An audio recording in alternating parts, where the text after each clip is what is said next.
So, a very good afternoon to everyone. On behalf of Early Childhood Association and Pune Territory, we bring you a webinar, Chaos to Calm in COVID-19. So I have a wonderful set of a panel here from the Pune Territory, and I would like to welcome each of them here. So first one to welcome on this board is Insia, who is the founder of Learn to Teach, director at Toddlers Nursery, and ECA committee member. Welcome, Insia. Thank you so much, ma'am. It's really an honor to be here, especially for this closed group.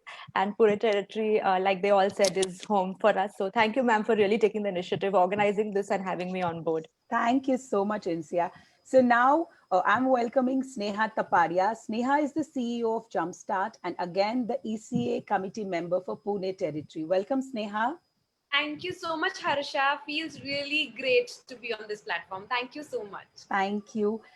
Next on my board is Masarrat, Director of Sundarji Global Academia and ECA committee member for Pune Territory. Welcome, Masarrat.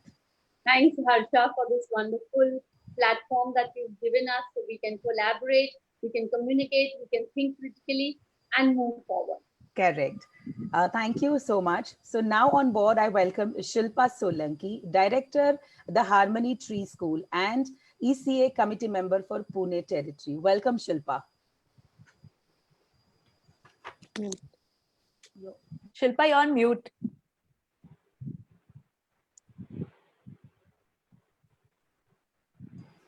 Thank you, Harsha. Absolute pleasure to be part of this experience and this platform. Thank you. So, well, the title, thank you, Insia, for suggesting this title, because really it's an apt title to discuss chaos to calm in COVID-19. So, thank you. So now let's take the discussion further. We all have, heard a lot of webinars, a lot of discussions going on about the chaos and what has to be done. But very quickly, I would like all the panelists to give their experiences, because we are talking to our own people here at Pune and across India on this platform of Early Childhood Association. So I think experience of each one of us will definitely connect with an individual listening to us. So I will come to Masarrat first. Masarrat, when I'm talking about chaos to calm in COVID-19, I would just like you to, throw a little light about your experience that was during the lockdown was announced and how did you take it? Masarrat, to you. Yeah, so Harsha, I'm going to use an analogy here. I felt we were all on a Titanic ship and suddenly we found with the COVID that our ship was sinking in the deep blue sea with an invisible enemy. Now that invisible enemy we all know. And suddenly there was panic, there was uncertainty, there was fear.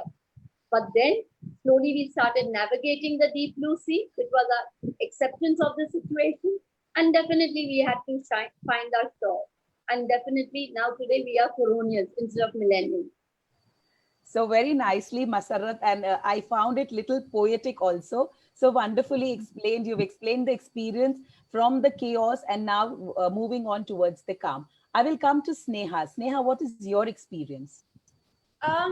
I would totally like to talk about how children must have reacted to this experience. I'm so sure for most of the children, it would be holiday time because schools shut, everything is shut, no homework. So I think it would be chaotic for adults, but for children, it was a warm welcome initially. But I'm sure soon they realize that this is forever and school shut, which means parks are also shut, which means play dates are also shut. And then it could have been a little chaotic for children. So it was maybe very wonderful for children in the beginning, but later a little chaotic.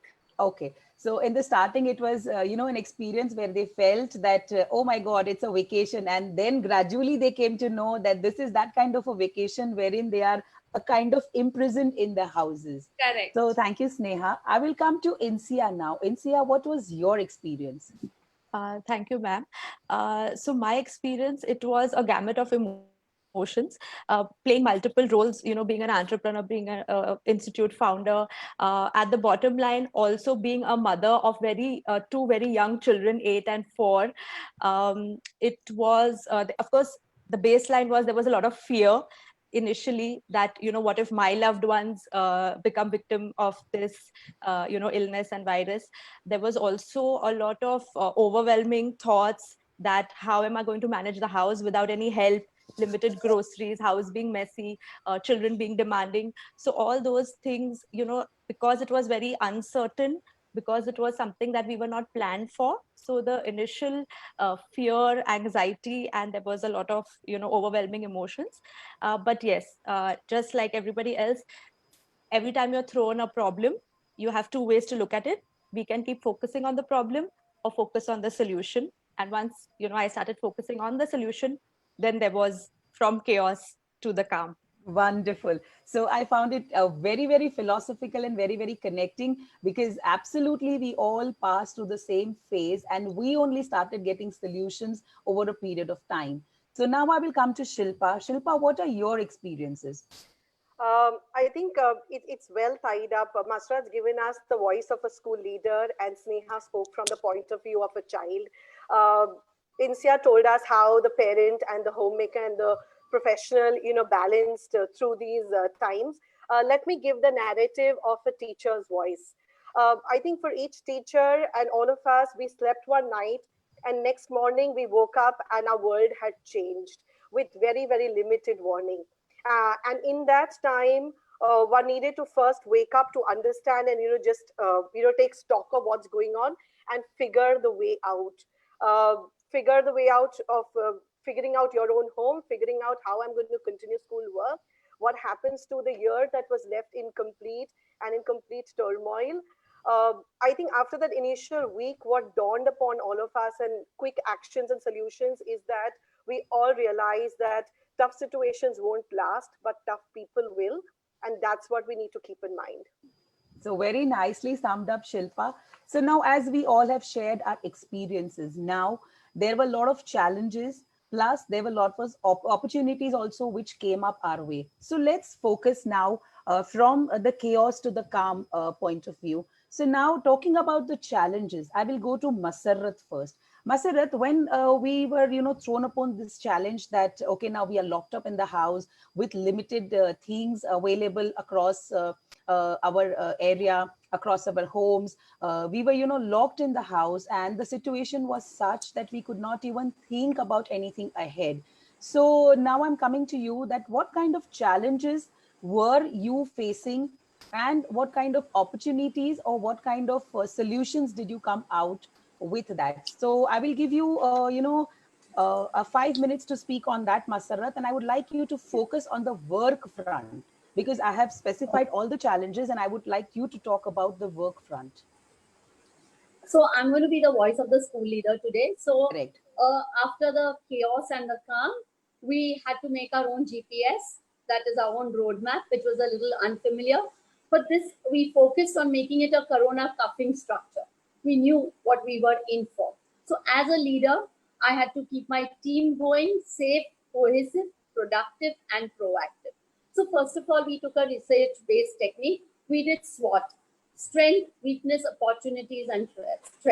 So what were our strengths as an organization? We had a wonderful team, well-knit, well-focused. They were very proactive. That was a strength. We had our lesson plans in place. They were in soft copies. We could easily adapt to it. We had a great parent communication channel. Plus, we knew that there were a little on the technology side. I'm not saying we were 100% technology, but we were used to a certain parameter of technology. So we took in all our strength. Of course, the strength could be many more. It's up to you. And then we looked at our weakness. Weakness was like an educational crisis. We were so used to hand-on activities. We had not gone online fully. So the challenge was to get online fully, and also how to shoot videos, how to make our teachers comfortable, because they are homegrown teachers. They're used to activity-based. The most important was the digital divide that we were talking about. What kind of devices we have in our home, what kind of bandwidth we have, what would be the time frame a teacher would have or a school leader would have, because we were multitasking again, and what was the kind of an environment we had at home and the resources we had at home. Again, I went to a research-based techniques of all the opportunities that I could create from this SWOT, and then I looked at the threats. But when I looked at the strengths and overcoming the weakness, the opportunities, actually came in. So I did something like Maslow hierarchy of needs. We went into a mode where we did a cooperative learning technique. We divided our entire team from top to bottom in tech team. So the tech team looked after all the tech platform we could. Could we took it paid, not paid? How could we go about it with a long-term plan? We were looking at a 2 days time, a 2 months time structure. We also looked at a curriculum team, a kaleidoscope curriculum team, looked into reframing the curriculum, keeping into mind an engaging activity, but with a learning outcome, but with all the resources that were available at the teachers. We also made a list of our resources that were available at each one's home. We did a little survey out here. We did a Google form and we did our survey for resources and the bandwidth and the kind of data opportunities we would have at home. And we would have to support our teachers with a lot of data. The actual work from when we started doing, when these things were sorted out, Harsha, we looked into how could we help each other into taking videos. So we had a team which was good, which looked at shooting of videos and equipped the teachers with that. And of course, the tech team also looked into how giving online lessons, how you could share a slide and all. But we are talking about early childhood educators. The most important challenge we had is to keep the screen time to minimum. So we did something like that. We took screen time with video so we could cut down a child being on screen at a given point of time. So this is on the teacher's side. So we equip with them. Now, if I come to the challenges that what a parent would face, of course, Insiana looking at it, but from a school leader's point of view, I looked at the peace cube for the parents. I wanted parent to be proactive and go into a parent partnership program. So again, we did the same thing. We did the SWOT with the parents. We looked into the time frame. We looked into the challenges. We told them to fill a form which had resources at home. And we knew from our Masarrat, we are losing your connection in between, Masarrat. Okay. Is it audible now? Am I audible? Yeah. Yes. Am I audible? Yeah.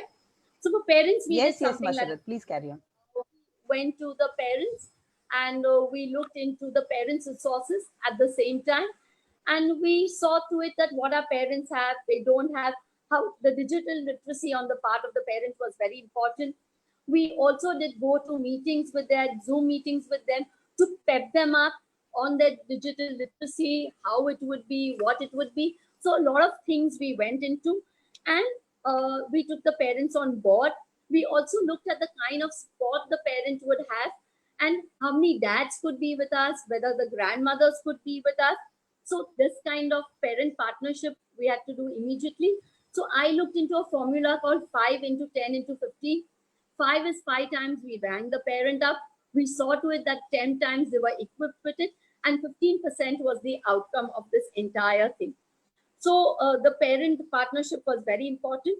We did a SWOT of the children again. What was the SWOT of the children? The mental and the emotional states Shilpa is going to talk to. We are losing some connection with Masarrat. I think there is some glitch in the connection. Am I audible now? Yeah, yes, Masarrat, yes. Yeah. So for children, we did the emotional, mental, which Shilpa will talk about it.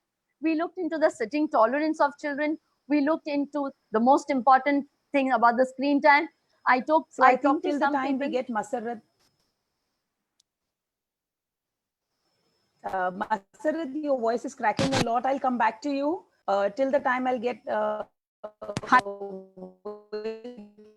other panelists. So Masarrat really summed up everything. I think all the school leaders have faced these kind of challenges because this, Masarrat, I'm not able to connect you. Hello? Yeah, Masarrat, I'll come back to you. Yeah, is can you hear me? Yeah, now I'm able to hear you, but I'll come back to you in a while. Yeah, thank you. So Masarrat is very nicely explained. I think all the school leaders will definitely relate to what Masarrat has said, because this time really came upon us without giving any kind of warning. And we had to work out all the things which were not even thought of. So now I will come to Sneha. Sneha, the challenges that we faced from the point of view of children and parents, and I would like you to address the economic challenges that we faced through this period. Sneha? You can unmute your button, Sneha. Harsha, I lost you in between. Could you please repeat Yeah. the question for me? Okay. So Sneha, I want you to address the challenges that were faced specifically from a child's point of view and the economic front. Okay. So, like I told you, children initially were very happy, delighted, and later it realized that they are in the four walls of the confined home. But what I believe is children learn more by seeing, observing rather than listening. So the level of anxiety amongst children completely depends upon the anxiety level that they see around them, and which is amongst the parents and the grandparents at home. So it is more of observing and absorbing from the environment. And so every child has reacted very differently based on the home environment. When it comes to the economic point of view, what I would want to say is we are all in it together, and the economics has taken for a setback. IMF has just said that they are projecting a growth rate of GDP growth rate of 1.9%, which has gone down from 4.5%, which was in the last quarter. But they are also saying and estimating that if we can contain the virus in time, and if everything is on its track, we can again spring back with a GDP growth rate of 7.4%, which is really good. How I would want to put it is, let's take an analogy of a child appearing for 12th standard. He clears 5 out of the 6 exam and he takes a setback in 1 exam. The entire year is, but that doesn't mean it is an end to his life. Correct. It just means that the child has to put in more effort for 1 year, clear that subject, and come back again with flying colors. All of us are facing the same situation. We are going to take a setback for a couple of months. We don't know till when, but we will all bounce back. So how I look at it is a dark tunnel, a very, very dark tunnel, and there is light somewhere at the end of the tunnel. We don't know when we'll see that light, after 2 months, after 3 months, after 4 months, but there definitely is light. What we can do in the current situation is mold ourselves into that darkness, make ourselves comfortable in the darkness using the right tools, and tools like technology right now, so that we evolve out of that tunnel with flying colors and spring back together. So wonderfully explained, Sneha. I think you've given a sort of sigh to all of us. You know, we are breathing out of sigh now that yes, something good is going to definitely happen, and we have to use this time in molding ourselves. You know, that is the crux that I will take of what you said, that exactly rather than thinking ki ye kab khatam hoga and when are we going to come out of this, we have to invest time in molding ourselves. Thank you, Sneha, for that. I'll come to Insia now. Insia, so now I want you to address the home front, the challenges that people are facing at home front, and the opportunities or the solutions that can, you know, let us out of these problems. Sure. At the home front, at the onset, like I said, there was a lot of fear, a lot of chaos. The biggest challenge was, especially if you're a mother, with young children, and some of the schools do have some amount of online learning. So, how do you ensure that your child goes through that online learning? And for that also, as a parent, you need to be there with them, give them a little bit of support. At the same time, you don't have help at home, so you need to manage all the household duties. You also need to ensure that everything is safe, everyone around you is also calm and not getting that anxiety passing on from you. You might have a husband who is working online most of the time as well, remotely. And then at the same time, if you you also are either an entrepreneur or a teacher or somebody who's working, then you have to manage. In spite of all this, you still have to put in your effort and your work. You might have to take online classes or something like that. So I think for me, the best way to navigate this was, like I said earlier, is to focus on the solution. And for me, the solution sort of, when I just sat down, took a moment and was reflecting that how do I get out of this chaos for myself and my family, the word chaos just stuck with me. So literally, I used a 5-step approach, and I used chaos to beat the chaos. So I'll just explain a little. The C here stands for Insia, we lost you in between. Oh, I'm so sorry. Insia, you'll have to repeat what you said because we lost you. I'm so sorry. Can you hear me now, ma'am, clearly? Yes, yes, yes. Great. Yes. So like I said, initially for me, the way to navigate through this was when I took a step back and really thought about this. It was that, the word chaos came to me, and I thought of a 5-step approach. And I said, I used the word chaos to sort of cut the chaos. So the C in that chaos stands for chaos breeds chaos. So internally and mentally, if you're going to, dwell on the negativity of this, you're going to pass a lot of anxiety and chaos. So for me, I decided that every morning and evening, I'm going to start and end my day with a prayer or some kind of meditation. I'm going to be grateful for what I have. I'm going to be very grateful for the safety and security and the resources that are there with me. And I involved my family and my children in this. So that prayer meditation twice a day really helped everyone become calm. The next step, the H, was having routines. When you're just at home and you don't have to get out and be somewhere at a particular time, it's very easy to get up late, and for you and your kids to slip into a bad routine. And that sort of again gets overwhelming for you when you wake up together with the entire family and everybody's hungry, and you have to feed them and take care of all the household duties and work. So I made sure that some sort of a sane routine was maintained for the children and me. I made sure that they get up at a certain time, and they do some part of their schoolwork, and then they have a little bit of free play after lunch. And that kind of routine really helped me and the kids navigate through it.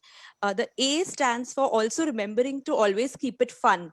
In all this anxiety, I made sure that we do simple silly things like pillow fights and some really fun things with the kids to sort of keep their spirits high, and also keep them positive throughout this, because everywhere you go around them, there's so much discussion and negativity. Even in the media, you're hearing so much about the losses and whatnot. So I ensured that we kept it fun. I allowed them to do a lot of FaceTime calls also with their grandparents and their loved ones, and discuss positive things that they were working on.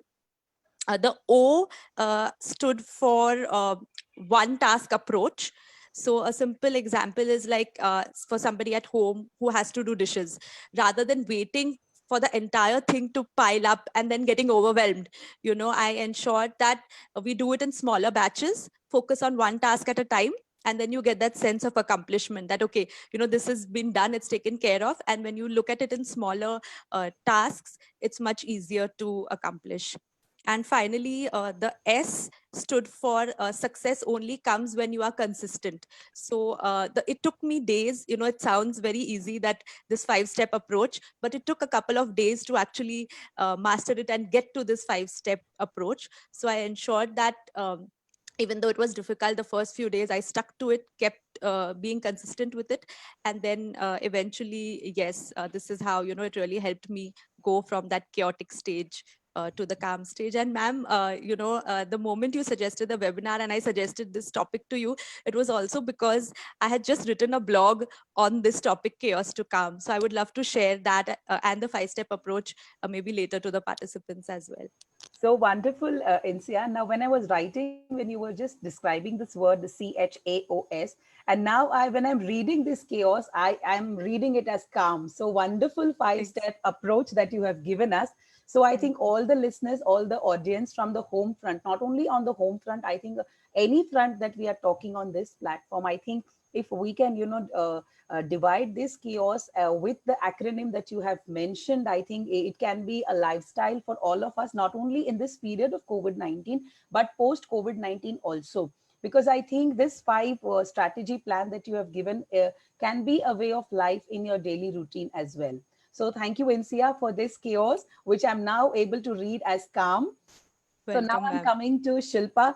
Shilpa, I would give you, some time to talk about the social and emotional development that has been, that has come to a halt, or I must say that has come to really a toss in this COVID-19 period from all perspective. I would like you to touch not only the social emotional disturbance in perspective of children, but home front, work front, economic front. You can cover up all of that, because a lot of social and emotional disturbance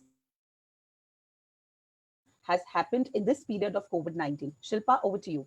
Thank you. Thank you. So I'm going to talk about the challenges and we'll talk about how crucial it has become more than ever before to take care of our social and emotional well-being. Uh, it was never imagined that each house is going to become a school and each parent is going to become a teacher. And now our drawing room and our bedrooms have become classrooms. And this kind of a situation that we're all dealing with can be unnerving, can bring anxiety, can bring frustration. Routine has gone haywire. Children don't have friends and playground and just normal play in the society and in the park. Uh, Parents have to balance the multiple things, like the goddess Lakshmi with those many hands to see what all can one do to be able to juggle all this in the right proportion, balance, degree, intensity. And sometimes there are pressing issues both at work and at home. So parents are there. Parent and child are not used to seeing each other for 24 hours, where easily the child is out for 6-10 hours, even if you're a homemaker or a working parent. But to be around for 24 hours in each other's face can be a bit, pushing ourselves against the wall, and for the child as well.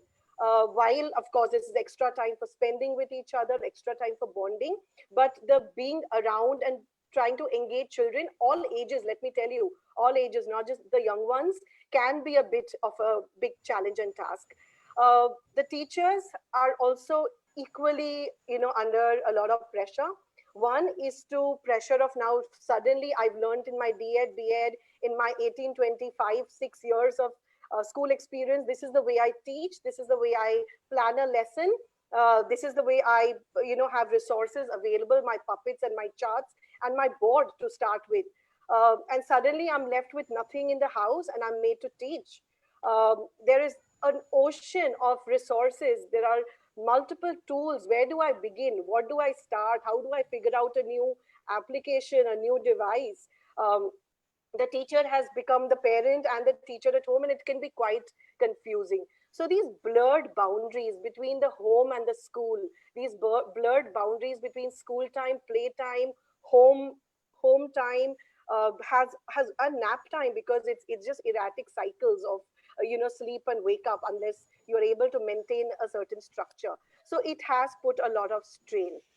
uh, with this strain, if you have noticed, most of our emails, most of our messages, or even a conversation with a friend or family member is now ending with "be safe, stay well, take care." You see a certain extra, emphasis on this "take care," which brings us to the very crucial point that the emotional and social cannot be forgotten. While we take care of the academic needs through all the various applications and Zoom meetings and other meetings, we cannot forget that the social emotional goals are as crucial as our academic goals. And let our connection with homes and with, this online learning not be limited to just math and science. Let it be beyond that. Uh, the second part of this, this whole understanding of the social emotional needs is that it cannot be deprioritized. The more we deprioritize it in the next, it's already been a month and more, and the more we deprioritize it, we are in for a lot to undo when we come back to a bit of normalcy. It's important to start taking care of it ourselves. So I like to break up this, how do we take care of all our social and emotional needs? One is to recognize that all of us are going through it. While our focus is on the child of all ages, it's also important that the parent in us takes care of herself or himself. The teacher, the educator, the school leader takes care of her or himself. So it's for all of us to take care. What can we do for it? One, we need to start to normalize this anxiety. Let's not push anxiety under the carpet. Let's not pretend as though nothing's happened and this is one long summer break. Let us acknowledge it, let us face it, and let us explain it to ourselves and our children in matter of fact ways, depending on the age and developmental stage that they are. That good reason, and COVID is a good reason. COVID is, can you hear me? Yes, yes, yes. Can you hear me? Yes, yes, yes, Shilpa, go Okay, ahead. sorry. So COVID is a, yeah, so I wanted to say that, this anxiety is true anxiety. We're not getting anxious and worried and frustrated over nothing. So first, let's acknowledge and normalize this anxiety. Second is help children and ourselves talk about it. Let's express it. Give them the names and the vocabulary and the nomenclature of what we are feeling. Are you scared? Are you worried? Are you missing somebody? What's happening? How can we help each other? And let adults also express their emotion. We often ask children how we're feeling, how are you doing, and we're there to help them talk about it. But the more we model this expression, the more we talk about our emotions and feelings, and even the negative ones, even the ones that might seem for some time that, oh my God, my parent doesn't know what to do about it. It's all right for them to see that we're all scared in this together. The next important thing here is to then shift our attention. Let's not be, like Insia correctly said, let's not be too carried away with the negative news and the overwhelming news. Let's shift our focus on within the four walls of my home, within the resources that I have, within the possibilities, what can I create to shift my focus? So adults and children, pick a new hobby, get to new learning, find other ways to entertain ourselves, maybe take out that board game that you've never touched before, maybe do things that you've never ever got chance to do and you've talked about doing it as a family. Figure out a rhythm, figure out a balance in your home, and maybe it's a good time to ignite that passion that has been sitting there in us and in the child as well. The next step I would say is to also begin to manage our own emotions. We are scared. Let's face it, it is uncertain. We don't know what happens to our schools. We don't know the admissions that will happen. The teacher could be scared. I don't know if my job is secure. The child is scared. Will my friend be my friend? If I don't see each other for so long, we're all scared. The parent is scared. My job's at stake. How do I run my family? We're going to have psychological and physical effects. So it's important to also acknowledge our own emotions. It is said that anxious parents will make anxious children. So it's important that we begin to unnerve ourselves. Insia gave some solutions. Meditate if you need to. Do what you need to do to take care of yourself. It's really like the plane analogy. Wear the oxygen mask yourself first before you're out there to save your children, the children of your school, and the parents. Learn to take care of yourself. And when you are feeling good and you're feeling unnerved, and when you feel the calm, a true calm, then things might subside. Children are watching us. They will sense. They will know a big difference when we are saying something and feeling another thing. Any child, even a 2-year-old, will be able to know that my parent is worried. So there's no point of giving tokenistic assurances. It's important to be practical right now. It's important to face the storm together and let every member of the house support, every member of the school support it. Get your teachers on board, align with them emotionally, and in whatever support we can give with this online learning, because it's new for all of us. I think working together is important. My last point, Harsha, would be on, while we are jumping onto this online resources, if we can figure out how do we also connect with social emotional. Can we send out stories? Can we send out story conversations or tabletop conversations to bring out in the family? Can we equip parents? Because not all homes are easy with talking emotions on a dinner table. I know I grew up in one that did not talk about emotions socially. A lot was unsaid, a lot was, in the air, but not brought out. Let's equip ourselves in this generation to let things be out there, even sometimes if it's unpleasant. But let's learn to say to each other. So if schools can help parents, help talk about a lot of things that are good, bad, and ugly. Also, let the online learning focus on transferable skills. If we only put knowledge and content out there, by the time the children come back to school in 2-3 months, it may be quite forgotten. So what we need to focus is on transferable skills. I think that's what I'd like to right now sum up. I may have taken a little longer. No, Shilpa, you really beautifully explained and you were very detailed in whatever you spoke. So about the syllabus and about the academic part that you said, Shilpa, I would just like to add that ECA has come out with the guidelines that what should be the curriculum during doing the home-based planning. When the teacher is doing a home-based curriculum, ECA has brought up a guideline. So I think I've posted on the WhatsApp group and on the Facebook group Yes, ma'am. also. So I think that if we can share that as much as we can, it will really bring awareness amongst the teachers, not only the teachers, but to any parent. It is very useful that what kind of learning and till what extent the screen time or the skills should be incorporated in your learning. It's one of the best guidelines, the advisories that I have come across. So, Shilpa, thank you so much for summing it up and bringing to our notice that it's the best to acknowledge and pass this time together. So I'll come back to Masarrat. Masarrat, we lost you in between. So we really want to know that exactly what you were talking about. We lost So I am going you to in between, talk about, Masarrat. yes. So I was talking about the GPS. I Hmm. was giving the analogy of the GPS, that the roadmap. I'll just summarize the first part that I did SWOT. As a school leader, that was very important to look into the strength, the weaknesses, the opportunity, and the threat. And I did it from a three point of view, a three tier view. I did it for my teachers and the school. I did it for the children, and I did it for the parents. So I think most of the points for the teachers were they are a well knit, focused staff. They can move ahead. They were very enthusiastic and a little on platform. They were on the online, but not fully. What were my weaknesses? Our weaknesses was that the digitally we had to go. We had to see how digitally we can do our best. We had to see the resources that are available for the teachers. We needed to see the time frame that is available because, as all of us know, that they are multitasking, and also the environment at home. So that was very important that I did. And after doing that, I looked at the opportunities and I minus the threat. Every weaknesses I turned into opportunity, and that minimized my threat. So the entire team was divided into cooperative learning groups, and we looked at giving free to everybody. Tech took over the tech, the curriculum planners took over how we can do the curriculum planning, how we can adapt to it.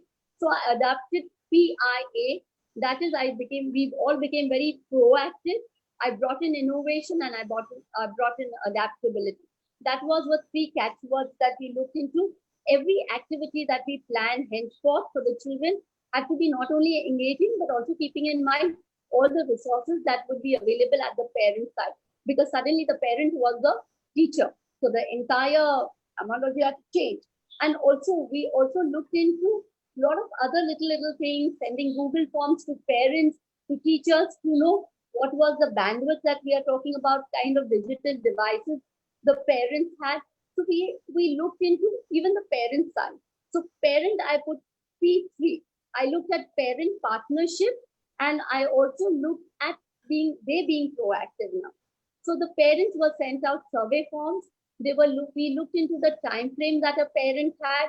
Morning hours were very difficult for a parent. So we looked into if the dads could help him, because I have a crowd which is more of businessmen. So that could be free. I brought in grandmothers if they were there. So the time frame was divided into such a way that there was a video sent or an automatically something that the child need not do with a parent, and like a music lesson or a yoga lesson or something you had to just follow putting on the screen. When an engaging activity was there, it was a comfortable time of the parent. And then we sent out do list of activities with a video of the teacher. So it was very clear to the parent how to do it, what to do it. And that was on our own speed time. We got in a lot of dad activities. So we did a survey where we could take in prompt in 3 days dad, 3 days mom. So the entire workshop was divided on the parent side. We also got into video conferencing with the children. Shilpa talked about the social emotional connect. It was very important that we did not start online platform just like that. Initially, we kept to all the identical routines that were there of the child. So they got very familiar with the unfamiliar. That was very important. And we went into talking to them, explaining them, using little puppets, attention grabbers. We told them what it would be. We also did one thing, Harsha, which we sent lesson plans home a day before, so a parent exactly knows what was going to be their next day. And that helps a lot. We sent before and we sent after. So that eased out a lot of problem on the parents' side. Coming back to the children, they were coronial. We were them that these days. So we had to first look at the social emotional connect, and I think Shilpa is very rightly said, so I won't go into it. But for me, the most important was the screen time. And I know that they would have a lot of problems because I'm associated with Nimhans and I know what it's like. So I had to keep the screen time in mind. Though we are going online, we had to take care of it. So our support ancillary staff, our DMT teacher, our dance music teacher, all our ancillary staff took care of that. We invented all the fanciful obstacles with everything that was available in the house, the pillows, your chairs, your little things. So our sports was very crucial into that. And so was our music teacher and so was our dance teacher. So that helps us with the kids to connect and bring about the less of screen time. We also did something like we got in engaging activities which had learning outcomes for children. And then we gave little tasks to children like we all did and send the assessments home. We sent in our papers home, our little worksheets home. We sent in YouTube links of our own channel so children could see a lot of familiar faces. We connected with children on go-to meetings. We had class parties. We had dance parties. We used that medium and children were very happy to see their friends connecting. They were laughing with each other. They were video conferencing them. Our teachers were talking to them. So a whole lot of things to take care of the social mental health. So Masarrat, if I try to sum up what you say, that when the COVID-19 lockdown was announced until the time, if we say today, we have graduated each week, in terms of resources, in terms of getting connected to our parents. So each week has, given us an opportunity to graduate from one phase to the other, and each week has helped us to become better. We ourselves have faced the problems and we ourselves have found solutions to come out of it. Now I will come to Sneha. Sneha, we have very limited time now to close down. So Sneha, now that we don't know when the schools are going to resume and when we are able to see our children back. But my question is that post this lockdown, when we will see our children, what will be the transition strategy? Because the children that we have left in April or in the March end, and the children that we will resume maybe in August or September, I don't know, they will not be the same children, because a lot of things have happened in these times. As Shilpa very rightly mentioned, we all have passed through an emotional turbulence, a full toss of emotions up and down. So what is your take on that, Sneha? Harsha, what I think is there has to be smooth transition. The way a child comes in the first year of a school, we have a smooth transition where either we allow the parent to be inside the classroom or the school hours is for less number of time. I think schools need to resort to a smooth transition where they need to explore online platforms or do something by which the children are connected with each other. Correct. Imagine not having social connection at all, and you call the child all of a sudden in the month of August. That's going to be a huge transition for the child. So what we need to do is keep the children engaged in meaningful activities, either by sending a video to the parent or by sending personalized messages from the teachers or exploring online classroom platforms. Let it be for small number of hours for younger children, maybe 20 minutes, 30 minutes session, some place where they get to see the other children and they know the existence of other children around, and they know back that they're going to meet them soon. When soon. So this probably could be a smooth transition for the children, and each and every one of us should explore this platform. Wonderful. So Insia, I will come back to you here. Why I raised this question, because when lockdown was announced, we were not prepared. But when the children will resume the schools, we have to be prepared for that kind of a situation. So we have enough time, to design what kind of a transition will we need. So I need some tips from you, Insia, because you were addressing the home front. So I want you to address this. Sure, that's a wonderful question, ma'am. I think when the children come back, first of all, the time that they've been away from school, if the schools, like Sneha rightly said, and I think Masrat ma'am also has spoken a lot about what the schools could do. Um, if the schools are constantly engaging the children, even the children can do little video calls with their friends, whether the school is involved or not. Just have little calls, group calls with your very close friends, so that they're still connected. They can talk about, oh, we're looking forward to seeing you. A lot of schools in this time, even toddlers nursery, we've had online summer camps and few little activities, fun activities like dance, yoga, and a lot of craft, art, even cooking activities that we've taken videos and sent to the parents, so that they can do those sort of things at home and click pictures, take videos, and share it with the other friends and parents, so that they feel very connected. When they come back, the teachers need to be very well prepared to welcome them. Correct. Teachers need to be really, really excited, very warm, and they need to be very alert and observe that what is the reaction of the child. Maybe once the children come back, and if they see some child is a little more disturbed, or still not ready after this long gap, then maybe the time for that child, like Sneha said, could be reduced. Correct. Maybe bring in the parent on board and sort of have a conversation with the parent, and sort of counsel and help the parent, work together with the parent, that how can we make it more easier for your child and you, so that we get the best. So why I raise this question, because a lot of disturbance will happen in the academic part also. So the schools will be, looking for completing the syllabus. So we have to, not forget that the child who is coming to school has faced a lot of emotional, social disturbance. So Shilpa, I will come to you, because you spoke a lot about social and emotional factor. So when children resume back, what the teachers can do the best. Insia and Sneha have beautifully explained, but I just want you to, deep dive a little inside that how the teachers can prepare themselves to, make this transition smooth, because this vacation is that kind of a vacation wherein the routine is disturbed at large. The schools have come online on the screens, and now suddenly when children will come back to school, it will be a traditional kind of a setup. So it's a huge transition. So what is your take on this, Shilpa? Your button, Shilpa, your button. So, hi, Harsha.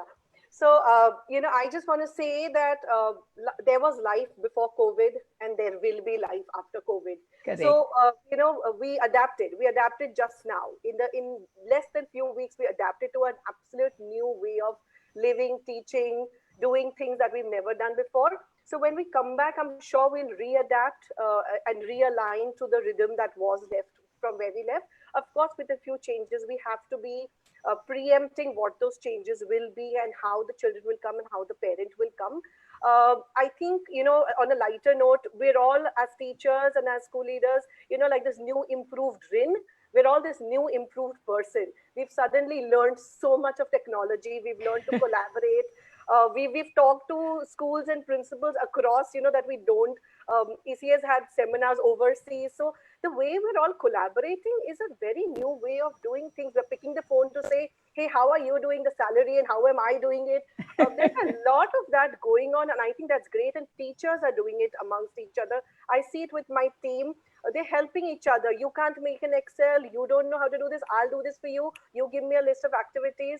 Across the sections, across teachers are helping each other, supporting. So that's a great learning. I wish we continue when we get back to collaborate across schools and within the schools in this nature. I feel teachers need to, of course, prepare for the digital learning that will go on when schools resume in June till we normally start in the premises. But they'll also have to be ready that you would be facing another parent and another child, another parent, because the parent has now got a taste of what it is to teach your children. You've really touched the core of the question, Shilpa. So our parents have never, they have been doing activities, especially with the younger age group. The kind of age group we're dealing with, the early years, our learning, digital learning cannot be unassisted. It is with a huge assistance of parents. Correct. They're not middle schoolers who are taking an iPad and figuring out their homework and sending it back to the teacher. So the parents have absolutely gotten into what's going on. They've seen their children at very, very close quarters. Hence, both empathy will grow for the teacher when they come back. They'll be more than happy. I think they will be more happy to see the teacher to say, please take my child back. But they will also have seen what's going on. So I think there will also be a little more, we'll be under the radar to say, I know that. That's not so difficult to do. I know the tricks too. So I think we'll have to also equip ourselves to get even more better as teachers. So Correct. That's what we are coming to from, again, very pure emotional social. I'm not giving all the strategies that others have already talked about. As a school leader, we would have to be ready with our teachers coming with all kinds of morals. There has been a lot of teachers who've been very active right now when we need them, teachers who've been on hold, in some sense. We'll have to get back as a team to say, yes, it was a storm. How do we recover? So it's going to need all of us to stick on together. But I think to know that it's okay to take this pause now. It's okay to breathe. If you don't know how to figure it out, try it again tomorrow morning if your laptop didn't work. I feel as a school leader, don't get hassled with everything everyone else is doing. There are innumerable webinars. This one's doing summer camp. That one's rushing to another app.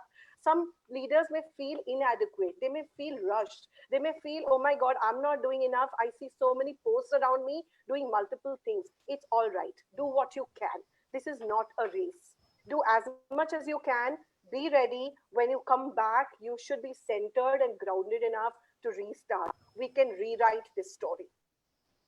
So very nicely, Shilpa, the entire crux of what you said, I will just sum up in one word that now I think the parents have understood the value of the school and the teachers, So I think that in the coming year, when they will resume, I think we'll have a lot of respect in that matter. Yeah. So I will take it that way, Shilpa. Thank you so much for such a beautiful and detailed explanation. Ma'am, I'd just like to, yes, really sorry, I'd Insia. just like to add something here to what Shilpa was saying and what you asked also. When we look at the academics, for sure, as an institute, we will have to cut down on part of the academics. Even the CBSE board has suggested that a percentage of the academics needs to be left aside and forgotten about. In this time, we can't just use it to just rush through and complete the syllabus. Correct, so that is something we need to leave aside and focus more on the skills, the social, emotional, and the life skills of the children right from the early years as well. Correct. So what I'm looking forward is, Insia, to what you said, that now when the schools will build up the curriculum, I think life skills is going to be the major part of their curriculum. Absolutely. So that is what I think now everyone has started understanding, even the parents at that matter, they have started understanding. Plus the schools have found the need that, yes, apart from ABCs and 1, 2, 3s, the life skills have to be a part of the curriculum. So Masarrat, on the closing note, I will come back to you that since you mentioned about all the opportunities and all the solutions, how are you looking about this blending kind of a thing when it comes to, now teachers, when we resume back the digital and the traditional, I think a good blend will be able to seen in now the syllabus planning and the curriculum planning. How are you looking about it, Masarrat?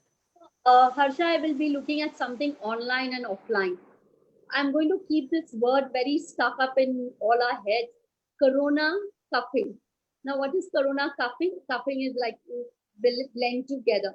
So we'll have to use technology, which we've become very used to save time, structure, and energy. Remember when we used to have a ECA meeting, we used to travel from one part to another, from Sopanwad to Jhamstar. I think we will not do that. So we will use these apps, we will use GoToMeeting, and I'm sure we are going to do that. And when we need to be absolutely there into the physical world for the children, we will be doing that. So the digital divide will get a little more hazy, and I'm sure that we will try to do that. It's a very beautiful thing, but I also want to tell, as my closing statement, that the tech, that revolution has come around today. It has shown one thing, that our teachers are here to stay. The tech revolution could not get that divide because we are waiting to go back. We are waiting to hug our children. the children are waiting to see us. So we always thought, no, behind our mind that artificial intelligence, virtual reality, what's going to happen? That has made one thing very, very clear, that the tech has limitations and you are there to stay as a teacher. But of course, online, offline, corona cuffing is going to go on. Perfect. So Masarrat, I will sum up your statement that traditional training, a physical teacher with the digital, makes a complete package when it comes to learning. So I think in future, when we resume back to school, I think when we join hands with technology, wonders will come out. So thank you so much for this wonderful panel discussion. And we are already running short of time. Thank you, INSEA, Shilpa, Sneha, and Masarrat, and also Early Childhood Association for creating such kind of a platform wherein each one of us can connect and pass on our knowledge to other people. Thank you so much, entire panel, and we look forward for doing such more panels. Team Pune, thank you. Thank you. Thank you so Thank much, you so Harsha much, ma'am. Harsha. It Thank was you. really wonderful being here. Thank you for organizing it. Thank Thank you. you. Thank you.